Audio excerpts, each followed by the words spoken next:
আর্থিক সংকটে গণমাধ্যম সরকারের কাছেই পাওনা শত কোটি টাকা। নীতিমালার অসঙ্গতিতে নেই ওষুধ শিল্পের বিজ্ঞাপন ও সমন্বিত পদক্ষেপের আহ্বান।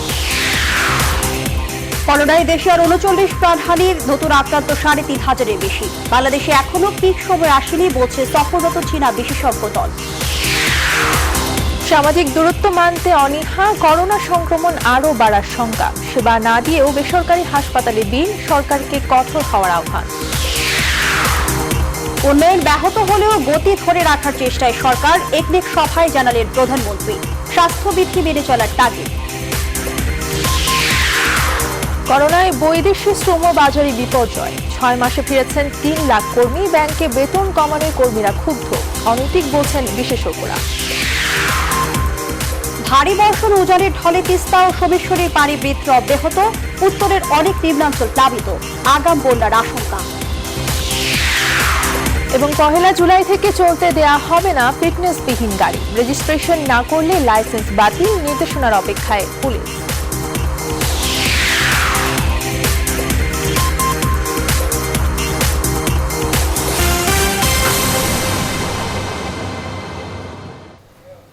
স্বাগত নিউজ 24 সন্ধ্যার সংবাদে। সঙ্গে আছি আমরা দুজন, আমি ফারনাজ জুই এবং আমি তাসনিমে জান্নাত অর্থী। এতক্ষণ দেখছিলেন সংবাদ শিরোনাম। ৫০০ বছরের মধ্যে দীর্ঘ সূর্যগ্রহণ দেখল বিশ্ব। আংশিক দৃশ্য ছিল বাংলাদেশের আকাশেও।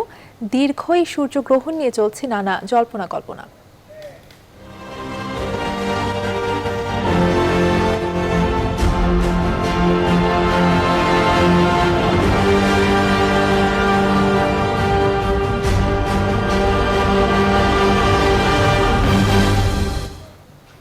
সংবাদে এ নিয়ে থাকছে প্রতিবেদন। এবারে বিস্তারিত। আর্থিক সংকটে গণমাধ্যম, করোনা কালে তা ভয়াবহ রূপ নিলেও এ সংকট আরও আগের। বিজ্ঞাপনী নীতিমালায় অসঙ্গতি আর সামাজিক যোগাযোগ মাধ্যম ও বিদেশি চ্যানেলে দেশীয় বিজ্ঞাপন চলে যাওয়া ঠেকাতে সরকারের ব্যর্থতায় এমনটা ঘটছে বলে অনেকের ধারণা। বিজ্ঞাপনী নীতির অসঙ্গতি হিসেবে ওষুধের বিজ্ঞাপন প্রচারের অনুমতি না থাকা নিয়েও কথা তুলছেন অনেকে। বিস্তারিত জানাচ্ছেন তানজিল মেহেদি। ভারতীয় গণমাধ্যমে হরহামেশাই চোখে পড়ে ওষুধের বিজ্ঞাপন। বিশ্বের বিভিন্ন দেশের গণমাধ্যমে ওষুধের বিজ্ঞাপন প্রচারিত হলেও বাংলাদেশে তা নিষিদ্ধ। ফলে প্রিন্ট ও ইলেকট্রনিক মিডিয়ায় বিজ্ঞাপন প্রচার করতে পারছে না ওষুধ কোম্পানিগুলো। আবার সরকারি বিজ্ঞাপন প্রিন্ট মিডিয়াতে থাকলেও বঞ্চিত হচ্ছে ইলেকট্রনিক মিডিয়া। এসব অসঙ্গতির কারণে ভয়াবহ আর্থিক সংকটে গণমাধ্যম, সংবাদকর্মীদের বেতন দিতে হিমশিম খাচ্ছে অনেক প্রতিষ্ঠান। এরকম আরো সেক্টরের নিষেধাজ্ঞা আছে, সরকারের নিষেধাজ্ঞা আছে গণমাধ্যমে বিজ্ঞাপন দেওয়ার ক্ষেত্রে। সেগুলা বিবেচনা করে প্রত্যাহারের একটা বিবেচনা করা যেতে পারে। Bangladesh association of software and information service বেসিসের হিসেব বলছে বছরে প্রায় ২,০০০ কোটি টাকার বিজ্ঞাপন চলে যাচ্ছে সামাজিক যোগাযোগ মাধ্যমে। ভারতীয় টিভি চ্যানেলগুলোতে চলে যাওয়া বিজ্ঞাপনের অর্থ নেহাত কম নয়। বিদেশি চ্যানেলগুলোতে আমাদের দেশের যে বিজ্ঞাপন বন্ধের যে নিয়মটি আছে সেটি পুরোপুরিভাবে আমি মনে করি বাস্তবায়ন করতে হবে। কেবল অপারেটরদের ডিজিটাল করার জন্য যে উদ্যোগ নেওয়া হয়েছে সেটিকে কিন্তু একটা সময় নির্দিষ্ট করে দিয়ে সেটিকে করা দরকার। সরকার প্রিন্ট মিডিয়াতে যদি বিজ্ঞাপনের জন্য তাদের ফান্ড থাকে তাহলে ইলেকট্রনিক মিডিয়ার জন্য কেন থাকবে না?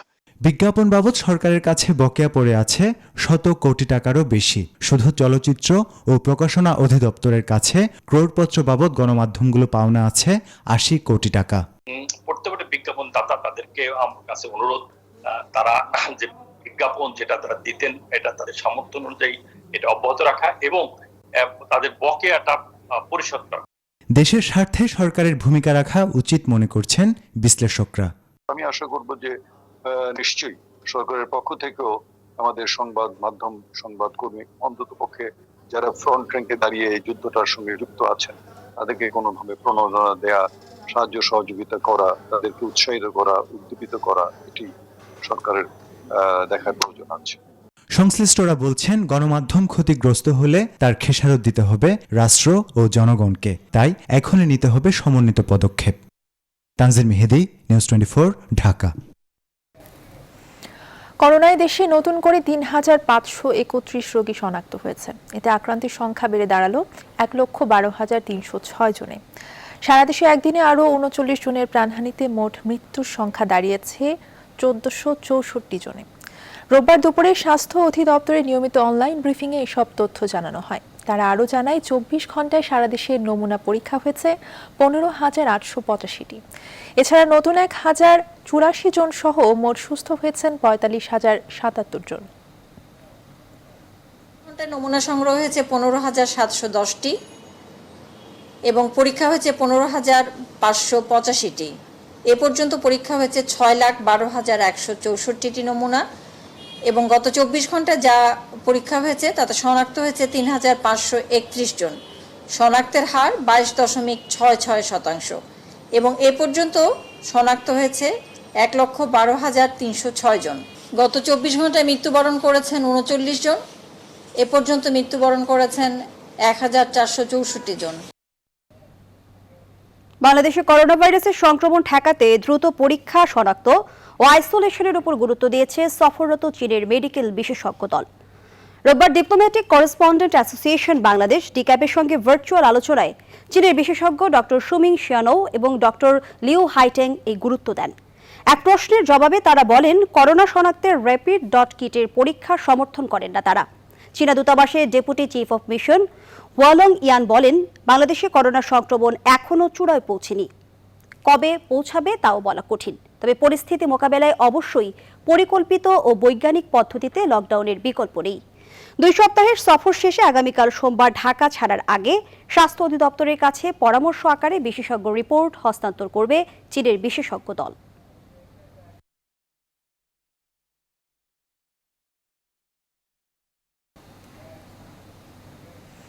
করোনা ভাইরাসের কারণে দেশে দেশে মৃত্যুর মিছিল এখনও অব্যাহত রয়েছে।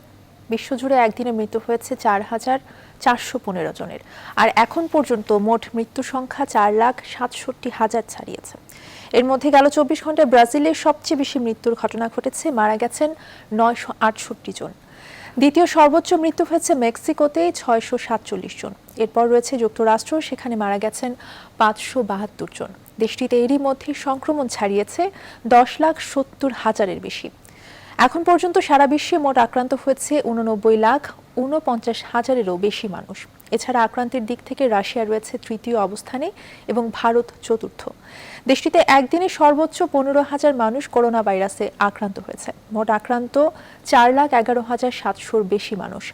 প্রাণ হারিয়েছেন 13,280 জন। ভয়াবহ মাত্রায় সংক্রমণ ছড়িয়ে পড়ায় দিল্লির সমস্ত সরকারি হাসপাতালের কর্মীদের ছুটি বাতিল করেছে প্রশাসন।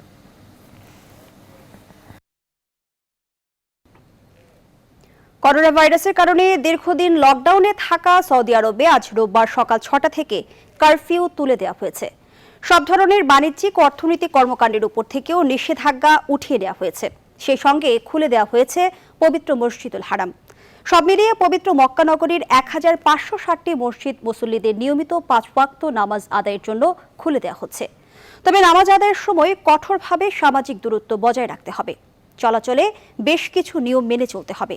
এছাড়া পরবর্তী নির্দেশনা না দেয়া সব আন্তর্জাতিক ফ্লাইট বন্ধ থাকবে। তবে হজ পালনের বিষয়ে আগামী সপ্তাহে সিদ্ধান্ত জানানো হতে পারে।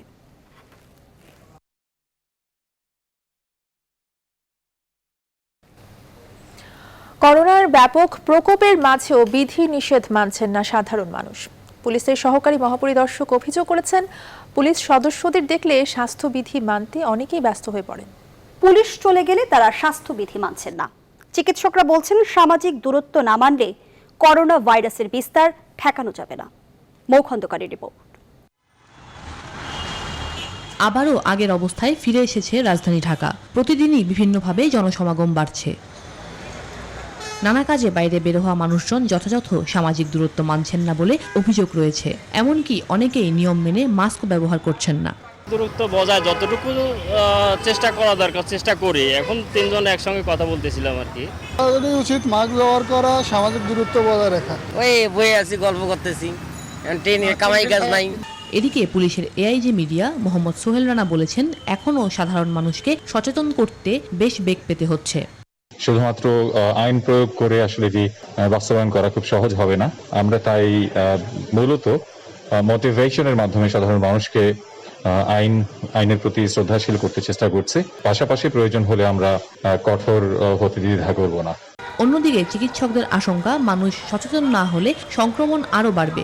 ধারাবাহিকভাবে চলতে থাকবে, ফলে এটি বিস্তৃত হবে এবং ব্যাপক সংখ্যক মানুষকে সংক্রান্ত করবে। এ কারণে এই রোগটি প্রতিরোধের জন্য, রোগটি থামানোর জন্য শারীরিক দূরত্ব বজায় রাখাটা অত্যন্ত গুরুত্বপূর্ণ। স্বাস্থ্যবিধি ও সামাজিক দূরত্ব মানতে বাধ্য করার জন্য সরকারকে আরও কঠোর হওয়ার পরামর্শ দিয়েছেন ডাক্তার লেলিন চৌধুরী। মৌ খন্দকার, নিউজ 24, ঢাকা। সেবা নয়, করোনা রোগীর পকেট কেটে চিকিৎসা দিচ্ছে রাজধানীর বেসরকারি আনোয়ার খান মডার্ন হাসপাতাল। রোগীকে অক্সিজেন না দিয়েও বিল তুলে নেওয়ার অভিযোগ করছেন ভুক্তভোগীরা। এমনকি রোগীর কাছে চিকিৎসক না গিয়েও বিল ধরিয়ে দেওয়া হচ্ছে। আছে সার্ভিস চার্জের নামে ভুতুড়ে বিল। চিকিৎসা নিতে গিয়ে অসহায় রোগীরা। বিশেষজ্ঞ চিকিৎসকরা এই বিষয়ে সরকারকে কঠোর হওয়ার পরামর্শ দিয়েছেন। আরও জানাচ্ছেন হাসান পারভেজ। একের পর এক বিতর্কের জন্ম দিচ্ছে রাজধানীর আনোয়ার খান মডার্ন হাসপাতাল। করোনা আক্রান্ত মোজাম্মেল হক চৌধুরী 30 মে ভর্তি হয়েছিলেন এই হাসপাতালে। 15 দিনের বিল ধরিয়ে দেওয়া হয় প্রায় 3.5 লাখ টাকা। এই 15 দিনে মাত্র 30 মিনিট অক্সিজেন দেওয়া হয় মোজাম্মেল হককে, কিন্তু 9 দিনের বিল বাবদ ধরা হয়েছে 86,400 টাকা। সপ্তম অথবা ষষ্ঠ দিনে 15 মিনিট করে আধা ঘন্টা অক্সিজেন দেওয়া হয়, যেটার বিল ওনারা ধরে 86,400 টাকা, যেটা ওনাদের হিসেব মতে 216 ঘন্টার বিল। 216 ঘন্টা মানে 9 দিন। সেটার এক্সপ্লেনেশন চাওয়া হলে ওনার আনোয়ার খান মডার্ন আমাদেরকে কিচ্ছু বলেনি, শুধু একটাই ওনাদের কাছে এক্সপ্লেনেশন, আপনার বিল এটা দিয়ে আপনি রুগী নিয়ে যান। রোগীর স্বজনদের অভিযোগ, ওষুধ না দিয়েও বিল করেছে প্রায় 9,000 টাকা। রোগীর কাছে চিকিৎসক না গিয়েও বিল করেছে আনোয়ার খান মডার্ন হাসপাতাল। আর রোগীর নিজের কেবিন নিজে পরিষ্কার করার পরও সার্ভিস চার্জের নামে বিল ধরিয়ে দিয়েছে 45,400 টাকা। আর ওনার কাছে কোনো ধরনের ডিউটি ডাক্তার যাননি, কিন্তু ডিউটি ডাক্তার চার্জ হিসাবে 12,000 সামথিং ওনাকে নিয়ে নিয়েছেন। যেখানে আপনি নর্মাল কোনো টিস্যু বক্স দেননি, নর্মাল কোনো সার্ভিসই প্রোভাইড করেননি, যেখানে আপনার নার্সরা যেত না, সেখানে আপনার নার্সিং বাবদ 11,000 সামথিং এবং সার্ভিস চার্জ বাবদ আলাদা টাকা নিয়েছেন। ইভেন আমি আনোয়ার খান মডার্নের যিনি ওনার মিস্টার এমপি আনোয়ার খান, ওনাকে বলেছি, উনি আমাকে শুধু একটা কথাই বলেছে, আপনার বাবা ঠিক হয়ে গেছে, শুকুর করেন, টাকা দিয়ে রোগী নিয়ে যান। এই বিষয়ে জানার জন্য বারবার চেষ্টা করেও আনোয়ার খান মডার্ন হাসপাতালের কারো সঙ্গে যোগাযোগ করা সম্ভব হয়নি। বেসরকারি হাসপাতালে করোনা রোগীদের এমন ভোগান্তি প্রতিদিনের হলেও কর্তৃপক্ষ নির্বিকার। ব্যবস্থা নেওয়ার কথা বলে বারবার দায় সারছেন তারা। নীতিমালা থাকবে না কেন বলেন? ইস্ট ইন্ডিয়া কোম্পানি মতন হলে তো হবে না। ইস্ট ইন্ডিয়া কোম্পানি তখন দেশীয় রাজাদের তোয়াক্কা করতো না, দিল্লির কাছ থেকে একটা সনদ নিয়ে আসতো, নিয়ে এসে যা ইচ্ছে থাকে বেশি করে টাকা নিয়ে লাভ করছে। মৃত্যুপথ যাত্রী লোকের পকেট কেটে লাভ করছে। লাভ করা যাদের কাজ, তারা লাভ করাই জীবনের ব্রত, ওরাই লাভই করবে। রোগীদের হয়রানি ও ভোগান্তি নিরসনে সরকারকে কার্যকর পদক্ষেপ নেয়ার পরামর্শ দিয়েছেন এই বিশেষজ্ঞ চিকিৎসক। আমাদের মতন দেশের আর্থসামাজিক কন্ডিশনে এটা অত্যন্ত বেশি, এগুলো ঠিক না। হাসান পারভেজ, নিউজ 24, ঢাকা। প্রধানমন্ত্রী শেখ হাসিনা বলেছেন, করোনায় উন্নয়ন ব্যাহত হচ্ছে, এরপরেও উন্নয়নের গতি ধরে রাখার সর্বোচ্চ চেষ্টা চালিয়ে যাচ্ছে সরকার। জাতীয় অর্থনৈতিক পরিষদের নির্বাহী কমিটি ইকনেকের সভায় তিনি এসব কথা বলেন। করোনার এই মহামারীতে সবাইকে স্বাস্থ্যবিধি মেনে চলারও আহ্বান জানান তিনি। শালি জয় রিপোর্ট। করোনা সংক্রমণের কারণে গণভবন থেকে অনলাইনে একনেক সভায় যুক্ত হন প্রধানমন্ত্রী শেখ হাসিনা। আগামী অর্থবছরের বাজেট প্রস্তাবের পর এটি একনেকের প্রথম বৈঠক। বৈঠকে সরকার প্রধান বলেন, এই সময়ে উন্নয়নের ধারা অব্যাহত রাখাই বড় চ্যালেঞ্জ। আমরা জানি করোনা ভাইরাসের কারণে আমাদের উন্নয়ন একটা ব্যাহত হচ্ছে, কিন্তু তারপরেও আমরা অন্ততপক্ষে আমরা চেষ্টা করে যাচ্ছি যে এই ধারাবাহিকতা বজায় রেখে যতটুকু সম্ভব আমরা উন্নয়নের গতিটা ধরে রাখব। সেই কারণেই আমরা শত সমস্যার মাঝেও আমরা ব্যবস্থা করেছি। জীবন জীবিকার তাগিদে মহামারীর মধ্যেও অনেক কিছুই খুলে দিতে হয়েছে উল্লেখ করে সবাইকে স্বাস্থ্যবিধি মেনে চলার তাগিদ দেন প্রধানমন্ত্রী। আল্লাহ রাব্বুল আলামিনের কাছে এই দোয়া করি যে আল্লাহ রাব্বুল আলামিন যেন আমাদেরকে এই করোনা ভাইরাস থেকে মুক্তি দেন। এটা শুধু বাংলাদেশ বলে না, আজকে বিশ্বব্যাপী এই সমস্যাটা সমগ্র বিশ্বে কাজে এর হাত থেকে যেন মানুষ মুক্তি পেয়ে আবার স্বাভাবিক জীবনে ফিরে আসতে পারে, সেটাই আমরা চাই। এই জন্য আমি দেশবাসীকেও একটু অনুরোধ করবো যে সবাই আমাদের স্বাস্থ্যবিধিটা একটু মেনে চলবে। জীবন চলতে থাকবে, কারণ স্তম্ভিত থাকতে পারে না, কিন্তু তারপরেও একটু স্বাস্থ্যবিধিটা মেনে চলার জন্য সবাইকে আমি আহ্বান জানাই। সভায় করোনায় প্রাণ হারানো রাজনীতিক, স্বাস্থ্যকর্মী, আইন শৃঙ্খলা বাহিনীর সদস্য সহ দেশের সকল মানুষ এবং প্রবাসীদের আত্মার মাগফিরাত কামনা করেন প্রধানমন্ত্রী শেখ হাসিনা। তাদের আত্মার মাগফিরাত কামনা করি। শাহ আলী জয়, নিউজ 24, ঢাকা। করোনার প্রভাব পড়েছে দেশের উন্নয়ন প্রকল্পে। চলতি অর্থবছরের প্রথম 11 মাসে বার্ষিক উন্নয়ন কর্মসূচি এডিপি বাস্তবায়ন হয়েছে মাত্র 57.37%। এর আগের বছর যা ছিল 67.97%। জাতীয় অর্থনৈতিক পরিষদের নির্বাহী কমিটি একনেক বৈঠক শেষে অনলাইন ব্রিফিংয়ে এমনটা জানিয়েছেন পরিকল্পনা মন্ত্রী এম এ মান্নান। এ সময় তিনি স্বীকার করেন, করোনা ভাইরাসের জন্য উন্নয়ন প্রকল্প সময়মতো বাস্তবায়ন সম্ভব হচ্ছে না। মন্ত্রী জানান, একনেক বৈঠকে মোট 10টি প্রকল্পের চূড়ান্ত অনুমোদন দেওয়া হয়েছে, যেখানে মোট ব্যয় হবে 9,460 কোটি টাকা। মে মাসের 31 তারিখ পর্যন্ত এই বছরের ছিল 57.37%, যা একই সময় গত বছরের মে পর্যন্ত ছিল 67.97%, প্রায় 10% কম নেট টার্মে। এটার কারণ আপনারা জানেন, এটা প্রায় 4 মাস যাবত আমাদের কোনো কাজ হচ্ছে না। করোনার কারণে প্রায় 3 মাস বন্ধ থাকার পর ফের বিমান বাংলাদেশ এয়ারলাইন্স লন্ডন রুটের ফ্লাইট শুরু করলো। 187 জন যাত্রী নিয়ে রোববার দুপুরে হযরত শাহজালাল আন্তর্জাতিক বিমানবন্দর থেকে ঢাকা ত্যাগ করে। উড়োজাহাজটিতে 271 আসন থাকলেও বেসামরিক বিমান চলাচল কর্তৃপক্ষের স্বাস্থ্যবিধি মেনে 25% আসন খালি রেখে যাত্রী পরিবহন করা হচ্ছে। 16 জন থেকে ফ্লাইট চালুর অনুমতি পেলেও বিমান আজ থেকে ঢাকা লন্ডন রুটে ফ্লাইট শুরু করল।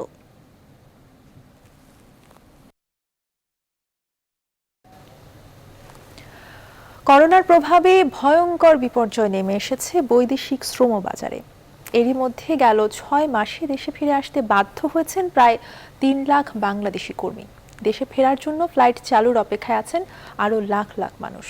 অভিবাসন বিশেষজ্ঞরা বলছেন, এখন থেকে সমন্বিত পরিকল্পনা না নিলে বেকার হবে লাখ লাখ মানুষ। তবে পরিস্থিতি মোকাবেলায় বিকল্প বাজার অনুসন্ধানে নেমেছে সরকার, জানান প্রবাসী কল্যাণ মন্ত্রণালয়ের সচিব মনিরুস সালেহীন। আরও জানাচ্ছেন লাকমিনা জেসমিন সোমা। স্বাধীনতার পর থেকে পৃথিবীর প্রায় 70টি দেশে জীবিকার সন্ধানে ছুটেছেন অন্তত 1,28 লাখ বাংলাদেশি, যাদের শ্রমে সমৃদ্ধ হয়েছে বাংলাদেশের বৈদেশিক মুদ্রার রিজার্ভ আর সেই সব দেশের সামগ্রিক অর্থনীতি। প্রবাস জীবনের ইতিহাসে এখনই সবচেয়ে ভয়ঙ্কর সময় পার করছেন বাংলাদেশের রেমিটেন্স যোদ্ধারা। বিভিন্ন সূত্র বলছে, করোনার প্রভাবে অর্থনীতি ভেঙে পড়ায় গেল 6 মাসে কর্মহীন হয়ে মধ্যপ্রাচ্য সহ পৃথিবীর নানা প্রান্ত থেকে দেশে ফিরতে বাধ্য হয়েছেন প্রায় 3 লাখ কর্মী। এ সময় বিদেশে যেতে পারেননি অন্তত আরও 3 লাখ। এছাড়া দেশে ফিরতে ফ্লাইট চালুর অপেক্ষায় রয়েছেন লাখ লাখ কর্মী।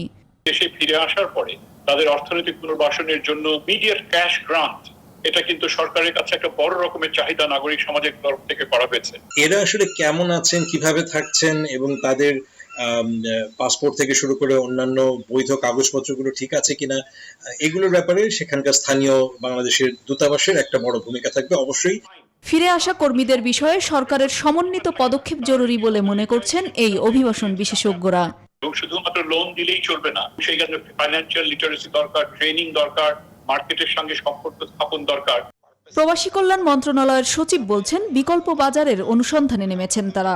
বাস্তবতার নিরিখে আরও কিছু উদ্যোগের কথাও জানালেন সচিব। আমরা ইতিমধ্যেই আমাদের যে মধ্যপ্রাচ্যের বিভিন্ন মিশনের সাথে কথা বলে জেনেছি যে এখানে কৃষি ক্ষেত্রে এবং স্বাস্থ্য ব্যবস্থায় নতুন কিছু সুযোগ সৃষ্টি হবে। আমরা সেই সুযোগগুলো গ্রহণ করতে চাই। শুধু কর্মহীন হয়ে পড়াই না, এরই মধ্যে বিদেশে করোনা আক্রান্ত হওয়া বাংলাদেশির সংখ্যা লাখ ছুঁই ছুঁই, মৃত্যু হয়েছে 1000-এরও বেশি। লাকমিনা জেসমিন সোমা, নিউজ 24, ঢাকা। ব্যাংক খাতে কর্মীদের বেতন কমানোর তালিকা দীর্ঘ হচ্ছে। এতে ক্ষুব্ধ হলেও চাকরি হারানোর ভয়ে মুখ খুলছেন না কর্মকর্তারা। বিশেষজ্ঞরা বলছেন, বেতন কমিয়ে দেওয়া কোনোভাবেই সমর্থনযোগ্য নয়। এমন সিদ্ধান্ত থেকে সরে এসে খেলাপি ঋণ আদায়ে সোচ্চার হওয়ার কথা বলছেন তারা। বিস্তারিত সুলতান আহমেদের রিপোর্টে। ঘটনার সূত্রপাত ব্যাংক মালিকদের সংগঠন বাংলাদেশ অ্যাসোসিয়েশন অব ব্যাংকস বিএবির এক চিঠির মাধ্যমে, যেখানে তারা খরচ কমিয়ে আনার পরামর্শ দেয় ব্যাংকগুলোকে। তবে তারপর থেকেই ক্রমান্বয়ে ঘোষণা আসতে থাকে বিভিন্ন ব্যাংকে বেতন কমানোর। করোনা ঝুঁকির মধ্যে অফিস করেও এমন সিদ্ধান্তে ক্ষুব্ধ ব্যাংকাররা। করোনার পরিস্থিতিতে সবকিছুর দামেরই ঊর্ধ্বমুখী এবং বাড়ি ভাড়াও কোনো বাড়িওয়ালারা কমায়নি, যার ফলে আমাদের জীবনযাপন করা খুবই দুর্বিষহ হয়ে উঠছে। সর্বশেষ এই তালিকায় যুক্ত হয়েছে আল আরাফা ইসলামী ব্যাংক। প্রতিষ্ঠানটি কর্মকর্তাদের বেতন অনুযায়ী 10 থেকে 40% পর্যন্ত কর্তনের সিদ্ধান্ত নেয়। এর আগে এক্সিম ব্যাংক 15%, এবি ব্যাংক 5% ও সিটি ব্যাংক বেতন কমিয়েছে 16%। এই কোভিড উদ্ভূত পরিস্থিতি এবং লোনের সুদ হার 9% হয়ে যাওয়া উদ্ভূত পরিস্থিতি দুটোই কাটিয়ে উঠতে পারবো, কিন্তু এই মুহূর্তে আমাদেরকে ব্যাংকের পরিচালন ব্যয় কমাতেই হবে। তবে হাতে গোনা কয়েকটি ব্যাংকের এই কর্মকাণ্ডকে সমর্থন করছে না অন্যান্য ব্যাংক। এই মুহূর্তে ব্যাংকাররা তো একজন করোনা ওয়ারিয়ার এবং সে নিজের লাইফকে এক্সপোজ করছে, তারপরে ফ্যামিলি লাইফকে এক্সপোজ করছে। সেই হিসেবে হয়তো এটা দিয়ে স্টার্ট করাটা will be not the right thing. বিশেষজ্ঞরা বলছেন লাভে থাকার পরও বেতন কমানো অনৈতিক। খেলাপি ঋণ আদায় না হওয়ার দায় সব ব্যাংক কর্মকর্তা টানছে বলেও অভিযোগ তাদের। আপনি ইনক্রিমেন্ট বন্ধ রাখতে পারেন, অথবা নতুন কাউকে চাকরিতে বা আপাতত নিলেন না, কিংবা ব্রাঞ্চ নতুন করে খোলা থেকে বিরত থাকতে পারেন, সেটা করতে। অন্যান্য খরচ কমাতে পারেন। এস্টাবলিশমেন্টে অনেক খরচ কমানো যায়, নাস্তা পানির খরচ কমানো যায়, দান অনুদানের খরচও কমানো যায়। শীঘ্রই এই সিদ্ধান্ত পুনর্বিবেচনা প্রয়োজন বলেও মত দেন বিশেষজ্ঞরা।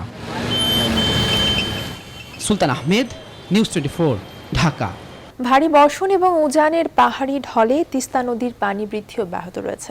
এতে প্লাবিত হচ্ছে চরাঞ্চল এবং নদী তীরবর্তী নিম্নাঞ্চলগুলো।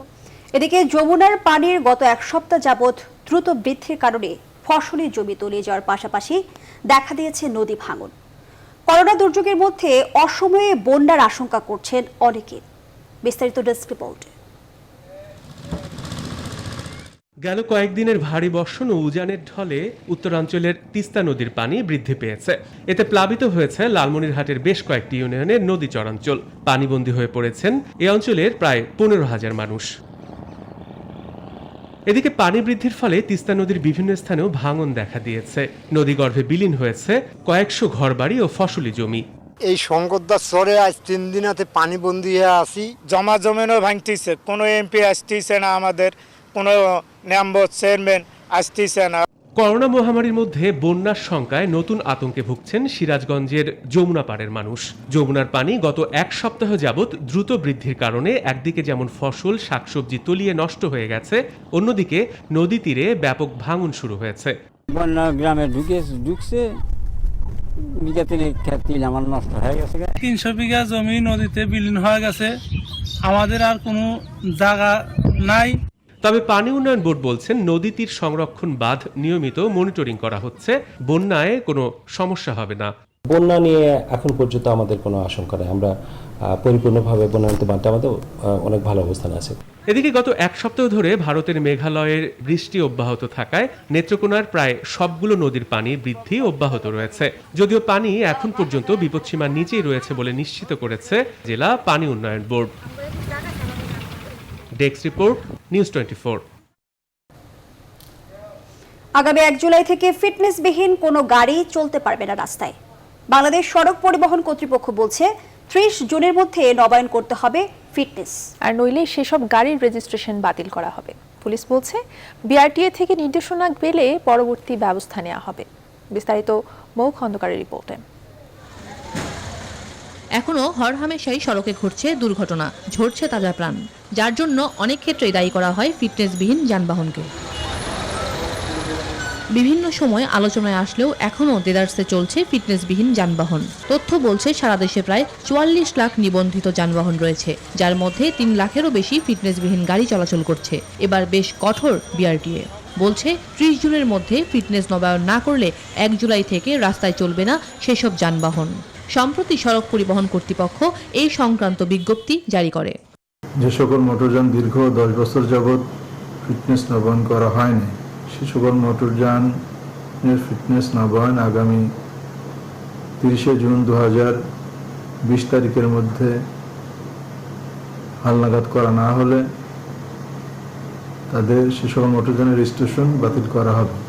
10 বছরের অধিক সময় ধরে ফিটনেসবিহীন যানবাহন চলাচল বন্ধ করতে চাইছে বিআরটিএ। পুলিশ বলছে বিআরটিএর নির্দেশনা পেলে পরবর্তী ব্যবস্থা গ্রহণ করা হবে। এই প্রসঙ্গে যদি বিআরটি এর কোনো বিশেষ সিদ্ধান্ত বা বিশেষ নির্দেশনা থাকে, তবে সে নির্দেশনা বা চিঠি হাতে পেলে আমরা সে অনুযায়ী প্রয়োজনীয় উপযুক্ত ব্যবস্থা গ্রহণ করব। 1 জুলাইয়ের পর 10 বছরের অধিককালের ফিটনেসবিহীন মোটরযান চিরতরে ব্যবহারের অযোগ্য হিসেবে বিবেচনা করে মোটরযানের রেজিস্ট্রেশন বাতিল করা হবে বলেও বিআরটিএর পক্ষ থেকে জানানো হয়েছে। মৌ খন্দকার, নিউজ 24, ঢাকা। বছরের দীর্ঘতম দিনে দেখা গেল এবছরের প্রথম সূর্যগ্রহণ। 500 বছরের মধ্যে এবারই দীর্ঘতম সূর্যগ্রহণ। বাংলাদেশ সহ দক্ষিণ এশিয়ার দেশগুলো থেকে আংশিক এবং মধ্যপ্রাচ্য এবং আফ্রিকার দেশগুলো থেকে দেখা যায় পূর্ণ সূর্যগ্রহণ। এবারের গ্রহণ নিয়ে তৈরি হয়েছে নানা জল্পনা কল্পনা। আরো জানাচ্ছেন নাহিদ জিহান। পৃথিবী, চাঁদ ও সূর্য একই সমান্তরালে এসে সৃষ্টি হয় সূর্যগ্রহণের। সূর্যকে চাঁদ পুরোপুরি ঢেকে দিলে তৈরি হয় আগুনের আংটি বা রিং অফ ফায়ার। আর এই দৃশ্য খুবই বিরল। প্রতি বছরে নিজস্ব অক্ষরেখায় ঘুরে পৃথিবী, চাঁদ ও সূর্য একই লাইনে এসে দাঁড়ালেও বছরের দীর্ঘতম দিনে এবারই সূর্যগ্রহণ ঘটেছে সবচেয়ে দীর্ঘ সময় ধরে। এবছরের সূর্যগ্রহণ বাংলাদেশ, ভারত, পাকিস্তান সহ এশিয়ার দেশগুলো এবং অস্ট্রেলিয়া থেকে আংশিক দেখা গেছে। তবে সূর্যগ্রহণ অনেকটা সময় ধরে দেখতে পান সৌদি আরব আমিরাত, ইসরায়েল ও আফ্রিকার ইথিওপিয়া ও কঙ্গোর বাসিন্দারা। আর দীর্ঘক্ষণের এবারের সূর্যগ্রহণ তাই অনেক বেশি তাৎপর্যপূর্ণ। সূর্যগ্রহণের সময় খাবার না খাওয়ারও রীতি রয়েছে। বিজ্ঞানী ও যুক্তিবাদীরা এই রীতির বিরোধিতা করলেও বিশ্বের অনেক দেশেই বিভিন্ন সংস্কার মেনে চলে এ সময়। আবার অনেকেই সূর্যগ্রহণের সময় বিভিন্ন ধরনের ধর্মীয় রীতির চর্চা করেন বিশেষভাবে। এদিকে করোনা মহামারীর মাঝে সূর্যগ্রহণকে ঘিরে তৈরি হয়েছে অনেক জল্পনার। ভারতের চেন্নাইয়ের পরমাণু বিজ্ঞানী ডক্টর KL সুন্দর কৃষ্ণা দাবি করেছেন, সূর্যগ্রহণের পর পৃথিবী থেকে কমতে শুরু করবে করোনার প্রকোপ। করোনার উৎপত্তি ল্যাবরেটরিতে নয়, বরং একটি মহাজাগতিক ঘটনা বলে দাবি তার। গত বছর 26 ডিসেম্বর সূর্যগ্রহণের পর থেকে চীনে এই ভাইরাসের প্রকোপ বাড়তে থাকে। তাই পরবর্তী সূর্যগ্রহণ অর্থাৎ 21 জুনেই এই ভাইরাসের বিনাশ হবে বলে ধারণা তার। নাহিদ জিহান, নিউজ 24। আর এই ছিল সন্ধ্যা সংবাদের আয়োজন। এতক্ষণ সাথে থাকায় ধন্যবাদ সবাই।